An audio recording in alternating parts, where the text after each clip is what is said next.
Well, hello there, guys, and welcome to our stream here at Slytherin Group. Of course, we are going to be streaming Sengoku Jidai, Shadow of the Shogun, and right now we have about 3 minutes until the actual stream, so I just like to always check to make sure everything's running fine, and we will wait until the actual start of the stream itself.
How's it going, guys? If you're just arriving, we're going to get started very soon here, so stick around, and we will be playing some Sengoku Jidai. I can't wait to actually get started here and see what it's going to be like. I've played before, of course, but I really want to get your feedback on this.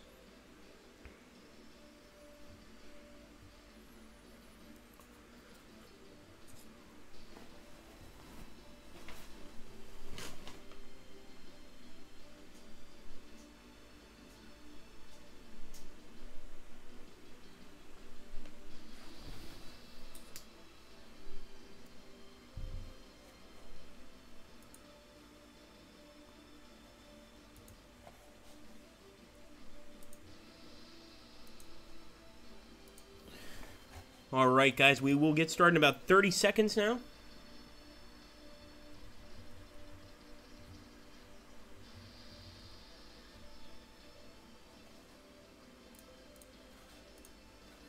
One of the best main menu soundtracks you've ever heard, says Fenrir. I totally agree with you, Fenrir. It is pretty nice. It really is. Alright, guys, I think we can go ahead and get started here with our stream of Sengoku Jidai, Shadow of the Shogun. So I think I want to go ahead and show you guys first the massive amount of campaigns within this actual game. And, of course, you do have to buy some DLC. But we've got the Tenko Fubu campaign from 1570, and if I were to explain every single one of the intricacies of these campaigns to you, it would take forever. I'm going to talk about the really cool one. We've got the Sengoku Jidai and the Imjin War campaign. You can also download content, so I've downloaded a few campaigns myself. I have quite a lot of them, actually. We also got this one here that takes place in Korea. The Genko campaign, this is really cool. Now, most of you know, or those of you that are familiar with Japanese history know that the Mongols tried to invade Japan. However, there was a massive storm killing most of the Mongols, and their invasion of Japan was totally crushed. This Genko campaign is really fascinating. We've also got the Ganpai Kesen campaign, and this is actually during 1180, so this is really early in Japanese history. The Mandate of Heaven, and now this is fascinating, this is actually Chinese history, actually represented as a campaign, of course. These were just many of the campaigns I've gotten, both from the game itself and from the download content section. Some of the users make amazing stuff. Now, we're going to be playing actually a battle, so we're going to go back to the tutorial and historical battles. Now, for the battles, we've got a lot of battles here in the download content section. Right now, we only see Paul 59. I've downloaded most of them, so I've got some packs actually saved on my PC. In this case, I'm going to actually probably play Sengoku Jidai, which is the typical, war, between who is to become the next shogun of Japan. Quite a fascinating one, actually. This is one of them, and we've also got the Imjin War. Now, the Imjin War is the actual Japanese invasion of Korea. So this is a really fascinating fight here, and the Koreans did a really good job fighting back. How's it going, Pixel? Really cool. You just finished up a few turns, so maybe you can help me during this stream do some good moves. I hope so, man. We're going to probably go with Sengoku Jidai, because I think this is the most traditional, sort of Sengoku Jidai, gameplay to show you guys. So we've got a number of battles. I've already selected one that I want to fight, and I think that battle is going to be the battle between, the Battle of Mikagara, between Tokugawa Ieyasu, I believe, and Oda Nobunaga. In this case, we are going to be playing as the Takeda clan. And of course, at this point, it's Tokugawa and Takeda meeting at this area here in the south of Japan. We're going to go ahead and fight as Ieyasu I believe it's Ieyasu Tokugawa. Sorry, it's, give me 1 second here, guys.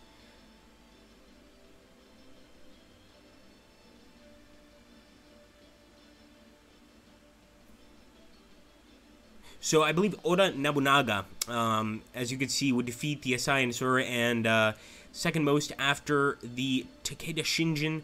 This honestly can be very complex, especially when you haven't studied the war.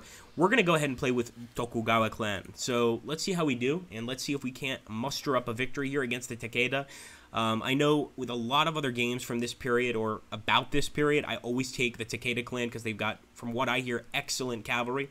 So, yep, there we go. Sure enough, Takeda Shinjin has fielded the largest cavalry force to date. The Tokugawa army must inflict as many casualties as possible to ensure the safe withdrawal of Ieyasu, to slow down the Takeda advance and force a winter siege at Hamatsu. Defeat is inevitable, but Tokugawa Ieyasu has foolishly given battle. So in other words, we are more than likely going to lose here, but we're going to try to lose with honor, dignity, etc. So I'm definitely going to take some cavalry here, because we know the enemy's got cavalry. We've also got some Yari samurai. These guys are, of course, equipped with excellent anti-cavalry spears. I like using anti-cavalry in that sentence. And you know what? Just to try them out, I'm going to take an early Deppo Ashigaru. These guys fire, of course, projectiles, fire rifles, but these are matchlock rifles, so this is really the earliest version of gunpowder usage in a rifle sort of setting. So let's go ahead and okay that and jump into the battle. And, of course, welcome, everybody.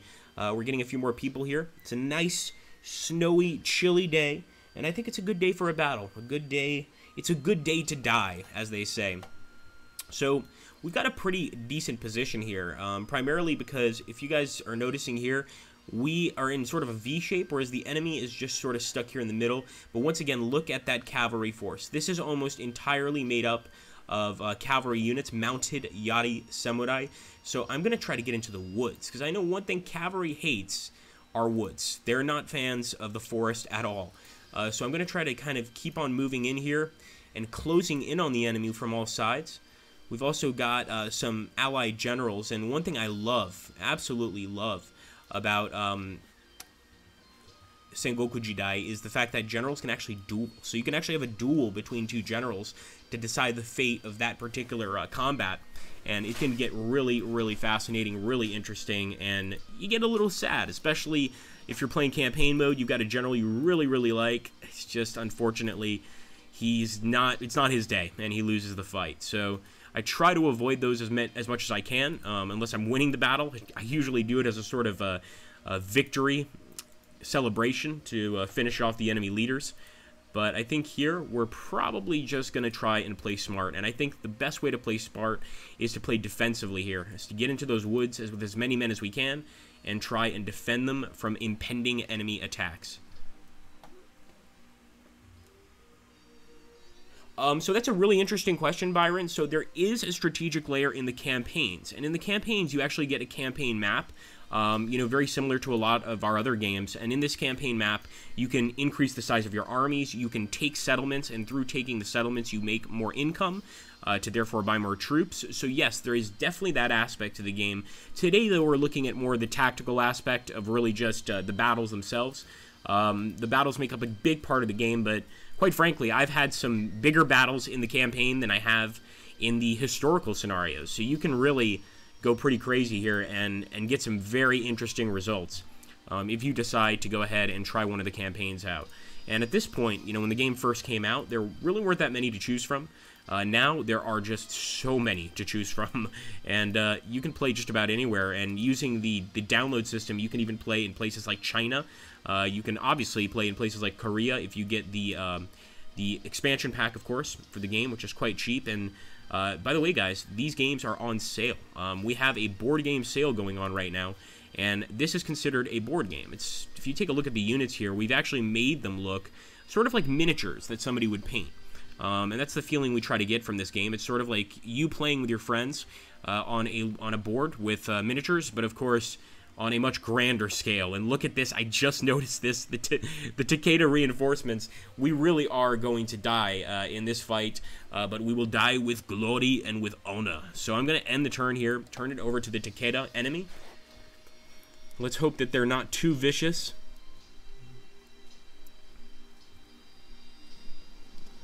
So already they're advancing with these cavalry. Now, despite having a lot of cavalry seeming like a good thing, it does have its downsides. I don't know what those downsides are, so don't ask me. But I'm sure it's got its downsides. I think one of them is if we manage to get one of these cavalry units to retreat, he's going to be retreating a lot faster.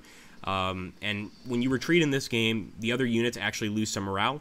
So if a lot of units see that unit retreating, they're going to be like, maybe we shouldn't get into combat here. This looks a little bit dangerous. But ultimately, they generally do. So we'll have to see what happens. But man, those reinforcements, I don't like that at all. Residual shooting phase. It looks like they're leaving the reinforcements up there on the hill. Fair enough. And now it is our turn. The mighty Tokugawa. All right, we're going to keep on moving forward at this point.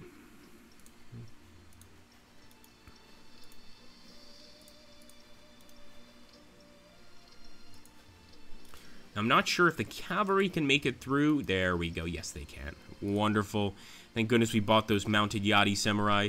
And we're just going to kind of hole up here in the woods. I'm hoping the enemy's going to take the bait and try to attack us. As you can see, some of the battles, usually it's 45% of the enemy you need to destroy. In this battle, they make it a little bit easier for you because of the odds you have against you, and I really like that about Sengoku Jidai. So in this battle, instead of routing 45% of the enemy troops, you only have to route 36% of the enemy troops, as far as I can tell here. So it's a slightly easier odd, but we'll have to see if we can actually match that. Once again, we're facing a vastly superior force in just about every level. So we really need to go ahead and try and take advantage of the cover we do have. We don't have a lot of cover here on the left, but if we keep moving forward, sort of call their bluff, this is almost going to be like a slanted formation, if that makes any sense to you guys. I want this thing to slant towards the enemy, because that right side is almost certainly going to be stronger. And pretty soon here, we might be able to start firing with these particular units. I'm going to move up one more turn. And unfortunately, no shots yet. They're out of range. Remember, these matchlock rifles, they don't have the range that our modern rifles do today. Not even close. Not even close to like a musket of the 16th century or 15th or 17th century. These are definitely not the greatest weapons in terms of gunpowder. Hey, how you doing, Dogs of War? Good to see you, buddy. Pike and Shot, also highly recommended. I love Pike and Shot. Titus Green. I believe it's on both, Titus, but I promise you this, if it's not on Steam, then it's definitely on the Slytherin site. And one cool thing about our site anyway is that if you purchase a game there, you're going to get a Steam version anyway. We're going to give you a Steam code. So either way, you end up walking away with a Steam version if that's what you want to play as well. But I'm pretty sure it's on both. I could be wrong. I could be wrong. Now, with this general, I'm going to get behind my men. It would be silly to treat my general just like some common peasant and send him out in front. I mean, that's just crazy. No way. We want our generals alive. Let's end the turn and hope for the best, my friends. We're getting closer and closer to the Takeda, and I want to see some blood being shed.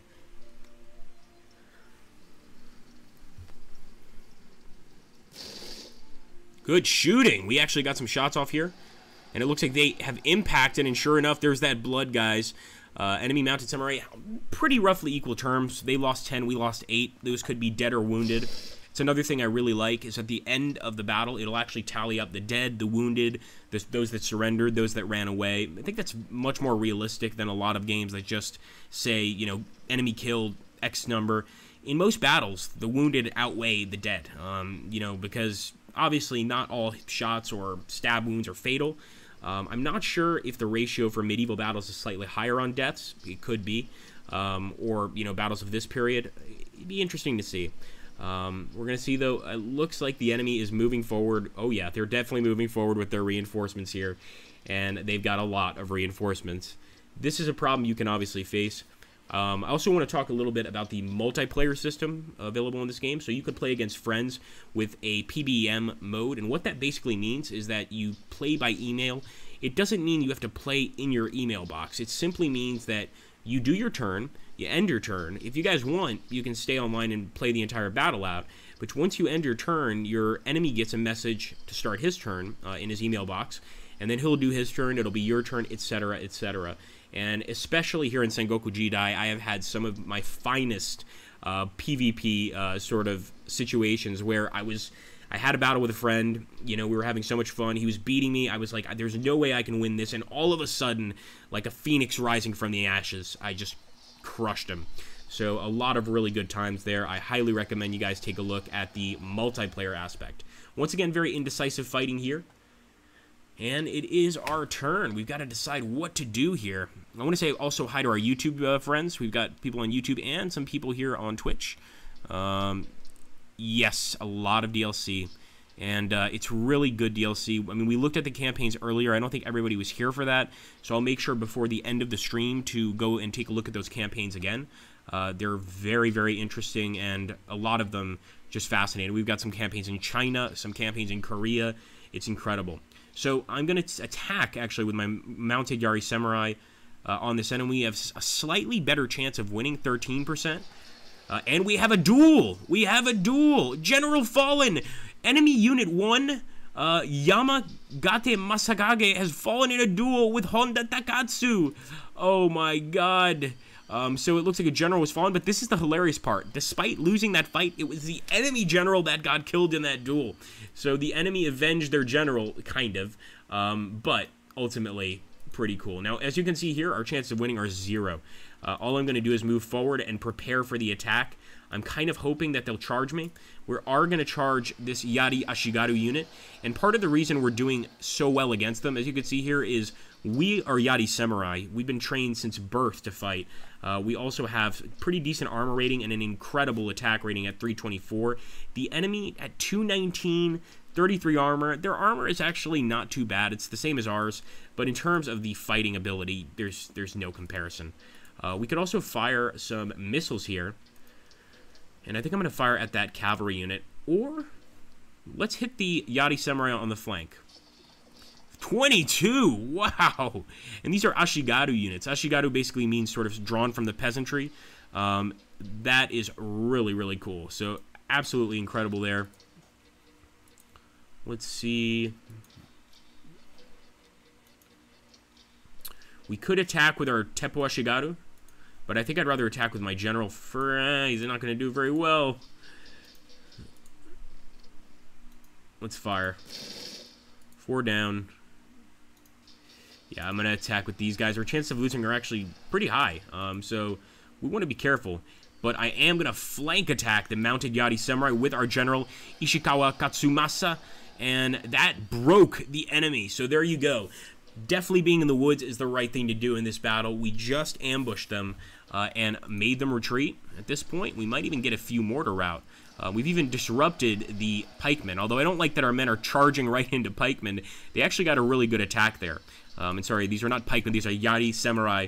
This is not pike and shot, although I love both pike and shot and this. Really depends if I'm in the mood for sort of a European-style war or if I'm in the mood for more an East Asian war. But they are both quite exciting. So we do have some enemies moving over here. I want to start getting some shots off. And our guys, look at that. 20 at this distance. I mean, we have some incredible archers. That is without a doubt the case. Let's move forward with our Yari Ashigaru. Obviously, we can't keep all our men in the woods, but it would be nice to keep at least most of them here in the forest. And I think they'll be safe. We're going to try to catch this guy. I think you guys can see what we're trying to do, sort of catch him in a flank from both sides. Is it going to work? I'm not sure. Only time will tell.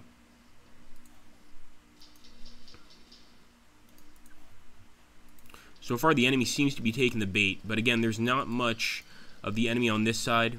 There's a few, of course, but it's going to take them a while to get here, and I think it's actually good. It gives us time to sort of prepare, maybe even send some of these early Teppo Ashigaru units to just kind of harass the enemy and frustrate them, and with these units, we're, of course, going to stay put, but I actually wanted to move this guy.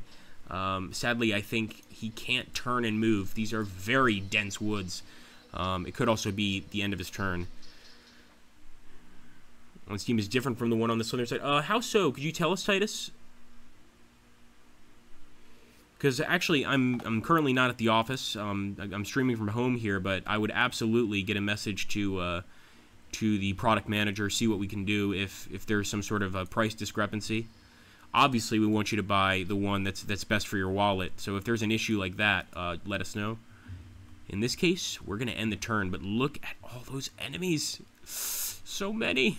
We've got some guys here protecting the general. It's usually a good idea to keep at least one unit back. But in this battle, I might send all of them out to fight. Ending the turn now.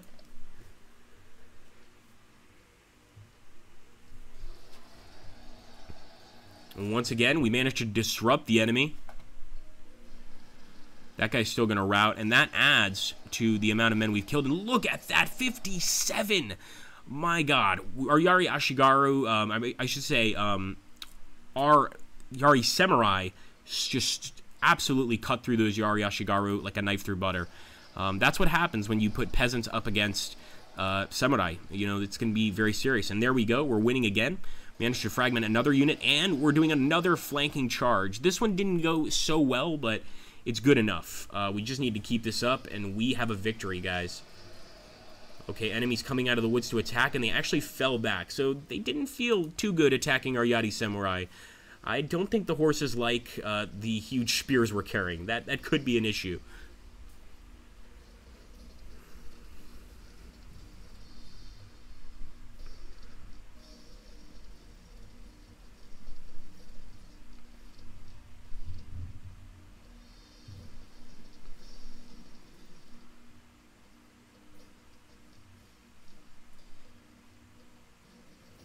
Just look at these forces. And I think what we're going to do, guys, if you guys agree, I'm totally going to let you decide. So press 1, or type 1 if you want us to continue the battle until the end of the stream.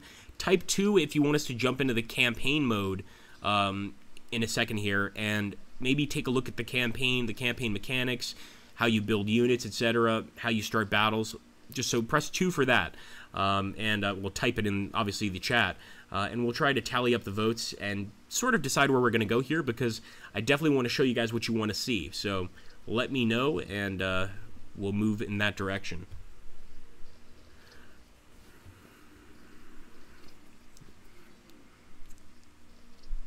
Enemy's doing a lot of moving to the left. I guess they're going for a flank, but those spearmen are going to take forever to get around our flank, and they might not even be able to get on our flank. If you look at our formation, we take up almost all the map.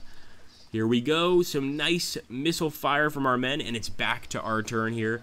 And let's see, oh, actually, we're the ones disrupted now, despite attacking the unit on the flank. But we might still be able to disrupt this enemy unit here, and it is officially the Tokugawa turn. No, we're not going to do very well against him. What if we go for... Unfortunately not. Okay, fair enough. We can still chase these guys. And I don't think they have anywhere to run to. Sure enough, they have broken. Enemy Ashigaru, get out of here, and we'll probably... I thought we were going to attack these guys, but it looks like our men just wanted to run down some more of the Ashigaru. Pretty vicious stuff there. 2, 2, 2. Okay, we got a lot of 2s here, so we'll definitely take a look at the campaign here. So let's back out to the main menu, and for that, I need to retreat like a coward. So once again, like I told you before, pretty cool aspect here, seeing the dead, the wounded, the captured, deserted on both sides. I like to see this kind of stuff. Fascinates me, like on the statistical level. So we're gonna jump to the campaign. I'm gonna do probably one of the more basic campaigns. Of course, not all of you guys that just got here saw all the campaigns we have here. We've got, of course, the Imjin War. This is the Korean War against the Japanese. We've got Sengoku Jidai, which, of course, is the fight for who is going to be the shogun or great general of Japan. We've got the Sekigahara campaign. This one is, of course, set in 1600, and this is getting closer to essentially European, meeting the Europeans at this point. The Byungja Horan, again, another campaign set in Korea. In this case, we actually, once again, I believe, are fighting the Manchu dynasty. So this, again, very interesting stuff. So it's the Manchu dynasty, the Chinese against the Koreans. There's just so many. I'm going to go with one of the kind of simpler ones. Tenka Fubar, so Fubu, excuse me. Fubar, you can get into a Fubar situation in this game very easily if you don't fight correctly. I'm going to go with Sengoku Jidai. So we're going to move forward here, and we get to essentially decide how we want our side to react. So we could be the three unifiers or the opponents. We could be the Hojo, we could be the Imagawa, the Oda, and we can decide on what kind of army list we have, essentially what years that army list is going to be focused on, etc. Let's take a look here at the Shet. If you want the DLC, Steam is cheaper. Yeah, go for Steam, guys. Definitely go for Steam. Yes, that is true. What Pixel is saying, it is a board game sale, and you know we do classify this as a board game. A lot of the board game games aren't that board game-ish, if that's your issue. For instance, Quadriga, which we played yesterday, where you're a chariot racer. I love that game, and to me, it's very high action. But we also classify that as a board game, so definitely something to think about, guys. So I do like the Yosegi. I might play as the opponents here. I also like the Iko-Iki. The Iko-Iki are essentially Buddhist, how can I put this? Sort of Buddhist radicals. So we're going to take them, the 1575 to 1582 army. So, welcome to the campaign, my lord. Your objective is to capture the enemy provinces and defeat their armies until their leaders have had enough and sue for peace. Your officers have raised army for you as shown on the map, using most of the available funds. At the end of the year, tax will be collected, and there should be money to raise more troops next spring. So this is totally based on how much land you're taking. So if you have a lot of land under your control, you will, of course, make more money. And depending on the size of your army, the area will be easier to take every turn. It's sort of like a roll of the dice type deal. So we might be able to induce neutral clans to join our side or even change sides from the enemy side by sending them gifts.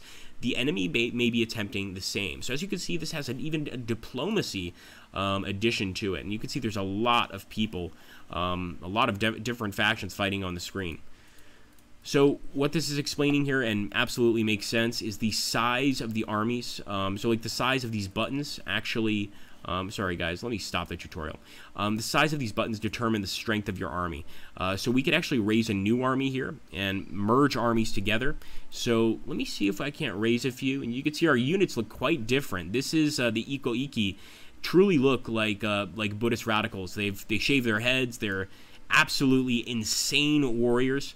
So now that we've merged these two, or we've created another army, we're going to combine these two. Now this army is a lot bigger than before. And we actually could go ahead and move here and try to attack the enemy. And we do have a slight advantage. We could also move this army up here and try to merge with our other army. I think that's probably a good idea, and end the turn. So you can see the Takeda, I believe, sorry, these are not the Takeda, these are the Hojo, are moving into position here. We are going to go ahead and attack. And the enemy has run away because they know that they can't beat us. So we're going to try to attack once again. And I think we're going to have to wait a turn. While we're waiting in this turn, though, of course, we're getting some action points, etc. And we've got to really decide what to do here. So let's end the turn. We've got to chase down one of these Takeda armies. As you can see right there, the enemy actually merged two armies, but at the same time, this province of Kamayama has fallen to the mighty Iko-Iki. So we'll be getting some men from there, we'll be getting some money from there, etc. So I'm going to move my army in here. We have an advantage. If we merged both our forces together, they probably wouldn't put up a fight. They'd try to run away. At least here, they're sure to fight. So we're going to jump in here. And we can either auto-resolve the battle, so it's totally up to you guys, or we can start the battle. You know, if you're playing and maybe you're in a rush, or you know that you totally outnumber the enemy, you might just want to auto-resolve. Once it comes to the battle itself, you already have your army set up, so you don't actually need to purchase any more units. You do that in your home regions. And of course, you can make these armies about as big as you want. Here we go. Battle has been joining Tamimori. The enemy are offering fair and open battle. So very interesting. I want to take a look at the Iko-Iki forces. They creep me out, man. It's probably one of the reasons I really enjoy the Iko-Iki. These were extremely radical Buddhists, and they would stop at nothing to kill their enemies, and just incredible warriors. And as you can see, we've got a pretty nice force here. They mostly take up the left side of the map, so let's hope the enemy doesn't spawn on the right. But in general, I think this is a decent setup, and we're going to take it.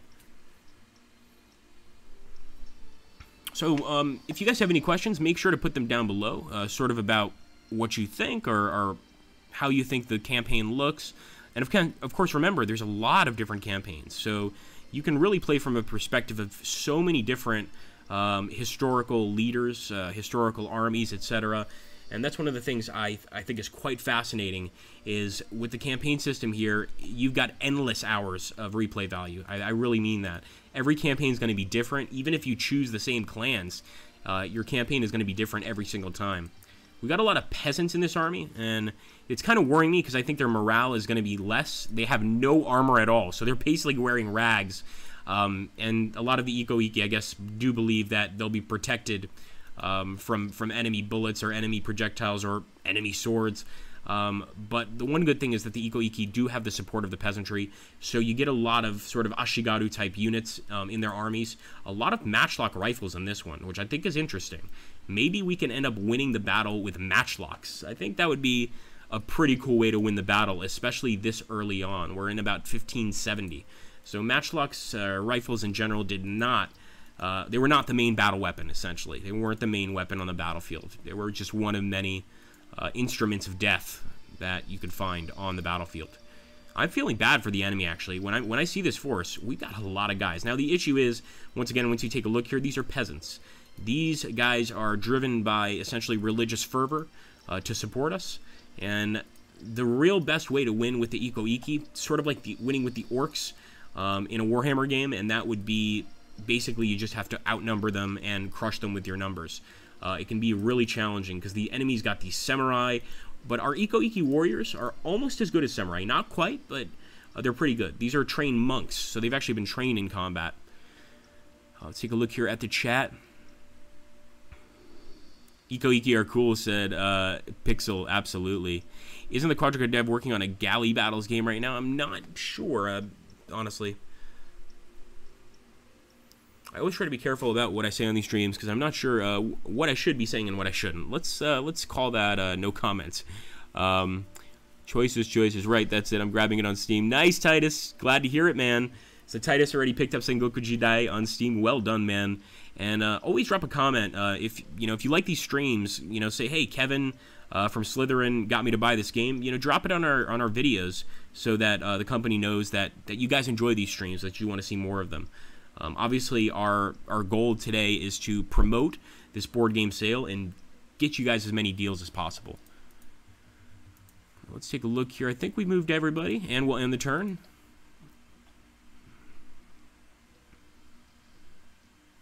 And trust me, you think this is cool now. Once you start seeing what the Hojo have, you're not going to be so certain that we're going to win here. I mean, the Hojo have samurai. They are true samurai. There's no doubt about it.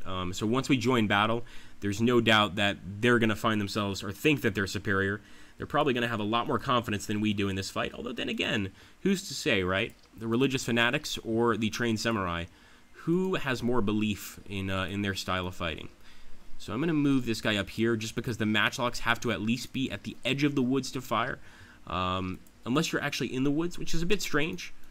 A little bit odd. I could have just gotten unlucky and not gotten the chance. Move this matchlock up, and I'm just waiting for the enemy at this point. We'll actually move this general over a little bit more. We'll condense our army, if that makes sense, a little bit more here. And eventually we will turn these guys the right direction. For now, though, we've got to turn this way, and then next turn, turn that actual direction. But it looks like our peasants are pretty willing to die here for the cause. At least it looks that way.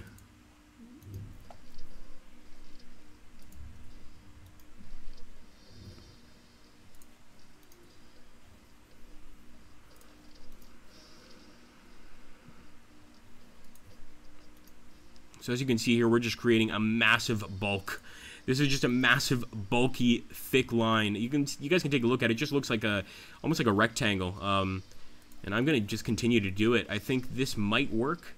It might also fail terribly, or fail miserably, I should say. And this is why, once you get this game, it's fascinating to test out all the different sort of ideas that you think might work in a battle of this time period. I do that all the time. I try crazy stuff, sometimes just to see what happens. And sometimes it works, sometimes it doesn't. Thank you, Pixel. So many units. Oh, absolutely, Byron. And this is certainly not one of our most complex games. In my opinion, you can absolutely learn this game just with a little bit of practice. We have some very, very complex games at Matrix Slytherin, but this one is definitely on the easier side for sure. And that's not to say that it's easy to win, but it's certainly easy to learn. I'll put it that way. End our turn.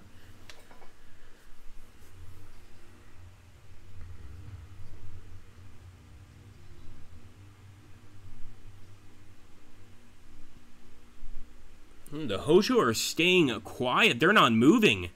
Oh, I don't like this. And I think it's because we outnumber them. It's almost fair that we have to push the attack because the Hojo are outnumbered. They know they're outnumbered.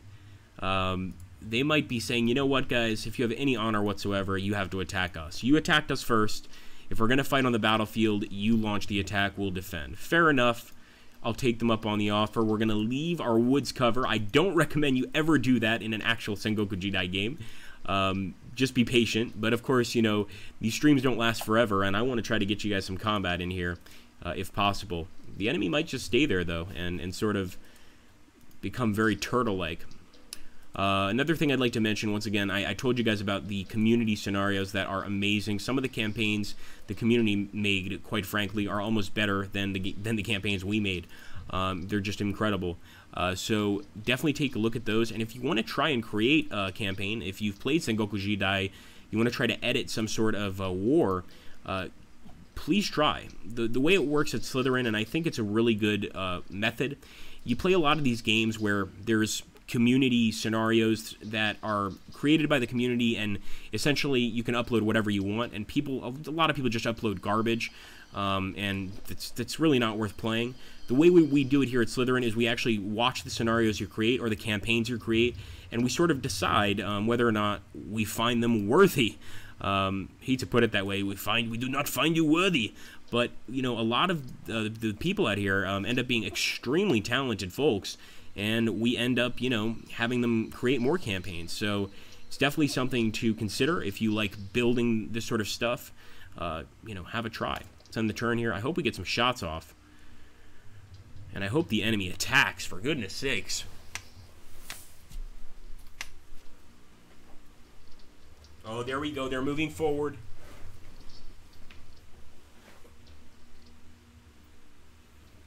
Okay, so I think they just wanted us to leave the cover, to be honest.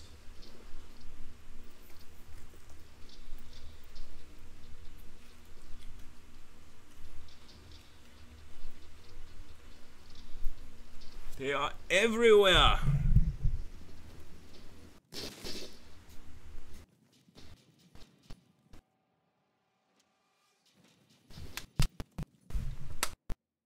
At least we're getting some shots off. I'm curious to see these peasants. There we go. Pretty good shots from the archers. These peasants aren't too bad in combat. Now, of course, they're going to run a lot faster. You probably imagine. There we go. Iki gunners. Iki gunners. Basically, the Iki warriors have some combat experience. The actual peasantry has none. So kind of having to deal with that is tough. As you can see, we can't even attack this unit until we turn towards them and wait a turn. So already we're having some difficulties here. I'm going to take this peasant gunner. We might be able to get another shot on this unit. Yep. Not bad. 12. For a dirty peasant, it is not so bad. I'm going to go ahead and fire with this unit, and we actually hit that guy for a lot of damage. I'm going to move the peasants forward here to create sort of a blocking mechanism for the enemy, and 77 is terrible. They have 262 attack. We've got 77 and no defense. You can probably imagine what happens when these two armies clash. That being said, these units do have spears, and if most of you know, cavalry, they hate spears for obvious reasons. So we're going to try to use that power of the spear to hold the enemy back while we just pound them down with missile fire. That would be my tactic playing as the Iko-Iki. And also trying to remain peaceful and passive and stay back for as long as possible. Let the enemy come to you. Follow the teachings of Buddha and stay passive. I actually have no idea if Buddha ever said anything about remaining passive.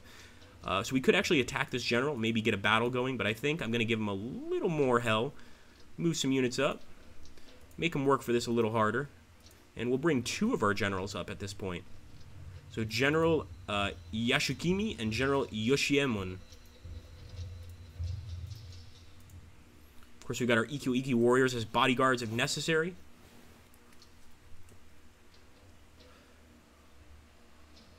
Mic is cutting out. Oh, it's better now. Sorry, guys.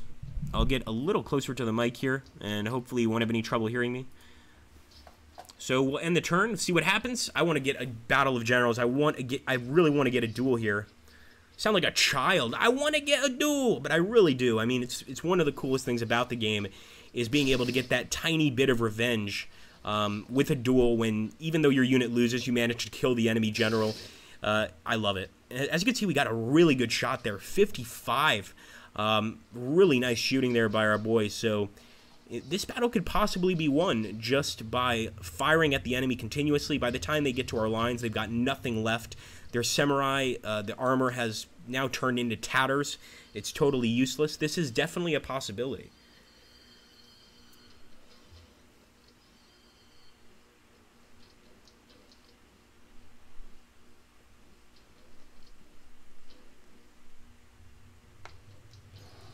There we go. The enemy's charging, sure enough.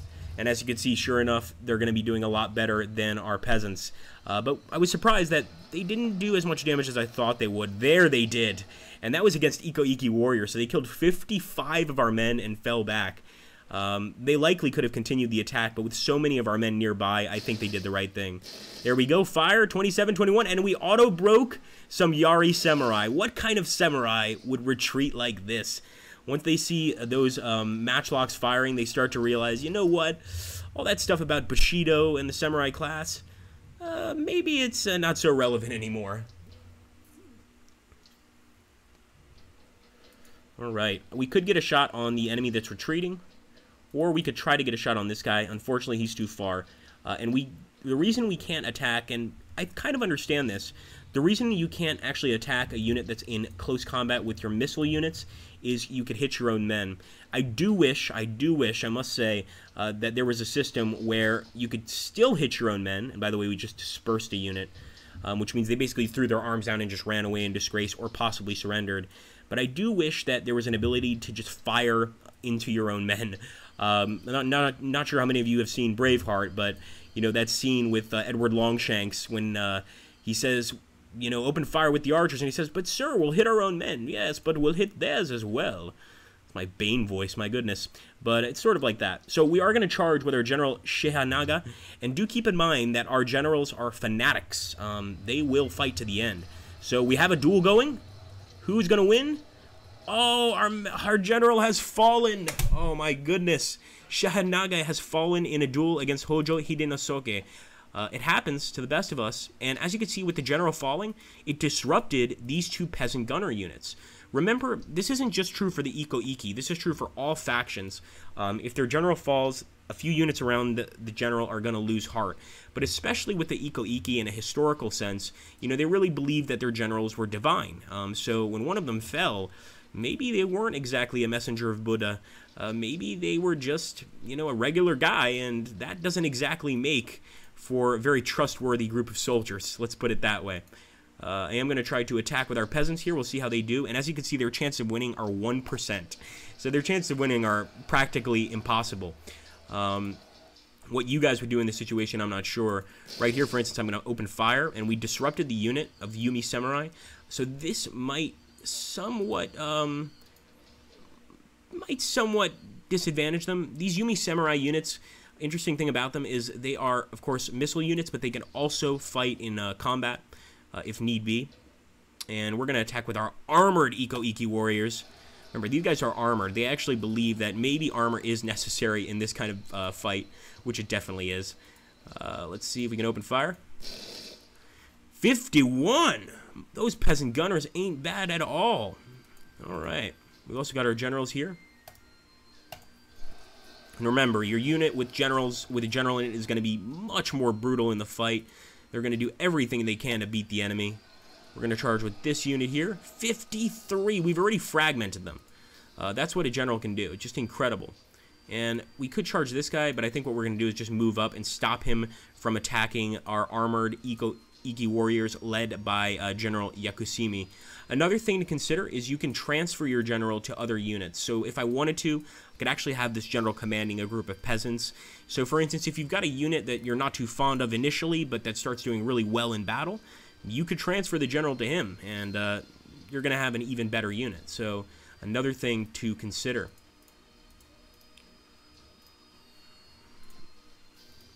Fire! Yeah, 41, man. I'm surprised those guys are still sticking around. But the Ashigaru obviously have a lot of men. Ashigaru are drawn from the peasant class, so there's a lot of Ashigaru. Hello, Dorfus. Good to see you, buddy. I think I know which game I'll be playing tomorrow, says Byron. Very cool. Forward for the Emperor, says Titus. I like it, Titus. And it's funny because during the war itself of Sengoku Jidai, of course the Emperor was essentially reduced to kind of a puppet. But both sides claimed to support the Emperor. So I think they would both be screaming for the Emperor. It gets a little confusing. Of course, guys, we are getting very close to the end of this stream, so I always like to leave some time for questions, things like this. So if anyone has any questions, please put them down below. I'm going to go ahead and end this stream after this attack, because I want to see what happens. I want to see if we get any more nice fights here. We'll probably also go ahead and just take a quick look at the menu. We took a look at it before, but I always like to give people an idea of what they're in for. Once again, the enemy unit won, but I consider it pretty amazing that our peasants were able to demount and kill some enemy samurai. And here, we actually managed to break the enemy Ashigaru, finally. So they're running. We're continuing the assault forward. I think, honestly, if we continued this battle, we would probably get a victory. We've already routed 8% of the units. So if we rout 40% of the enemy units, then we're in great shape, basically. We rout 40% of the enemy units, they lose automatically. If we are very, very close, like let's say we're 57%, they're 58%, the first one to 60% loses. So that's kind of the way the game works. You want to try to break your units quickly, but you also want to spread that damage out well. And people don't always do that. I personally don't always do that.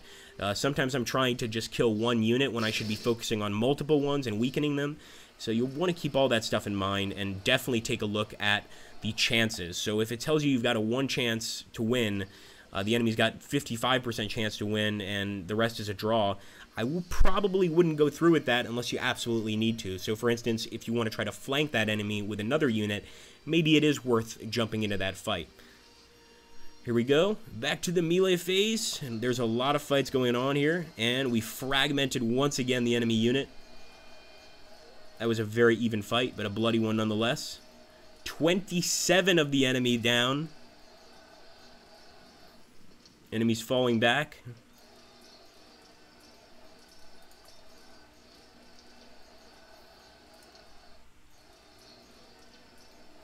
Oh my goodness, they finally broke us. I knew it would happen. Those samurais couldn't hold forever, and now these guys have disrupted. This unit just broke. They didn't even get hit before breaking. So that's what happens when peasants, I said samurai, I meant peasants. When peasants get into the fight, bad things happen if the enemy gets too close. I am going to try to break this unit, and sure enough, all we had to do was intimidate them, and they ran away from the Iko-Iki archers.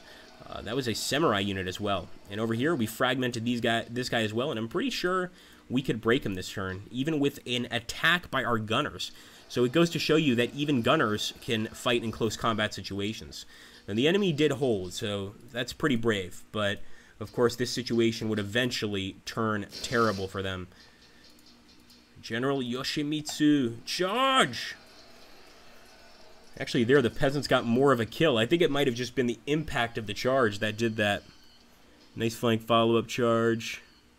Each faction plays differently. I mean, perceptibly so. That's a good question. I think so.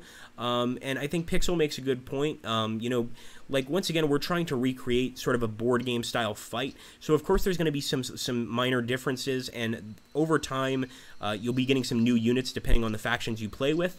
Also playing in, like, Korea, so the Imjin War, you're going to get completely different units if you're playing as Korea. And really just a cool, interesting situation with the constant changing, the constant evolving of each faction. And obviously, if you play multiplayer, I mean, you could have any number of different sort of, how could I put this, combinations of enemies. So you could be playing as the Mongols, your friend could be playing as the Japanese, or you could be playing as the Koreans, your friend could be playing as the Ming Dynasty. It's really gets interesting when you decide to have what a lot of us wargamers have, a sort of historical argument with a friend and say, let's actually see who would win this battle. Anyway, guys, I hope you enjoyed that. I do want to once again remind you that we do have a game sale going on right now, the board game sale. So I highly recommend you guys stop by Steam, take a look at our board game sale. We've got a lot of games on that list, a lot of World War II games that some of you may enjoy, a bunch of different eras in history, and I think you guys would really have a good time. So take a look, stop by the actual sale, and see if there's anything that you fancy. This is the time to pick it up. Thank you so much, guys, for stopping by. I really appreciate it. Always have a good time with you guys. And I hope you guys enjoyed the fight there. And thank you, the nice follow-up charge. Yeah, I've been playing Sengoku Jidai a little longer than most, and I think I've picked up a few skills. It's definitely a kind of game that you get better at each time you play. So anyway, guys, thanks for watching. Take care. Have a great day, night, depending on where you are. And I will see you at the next stream.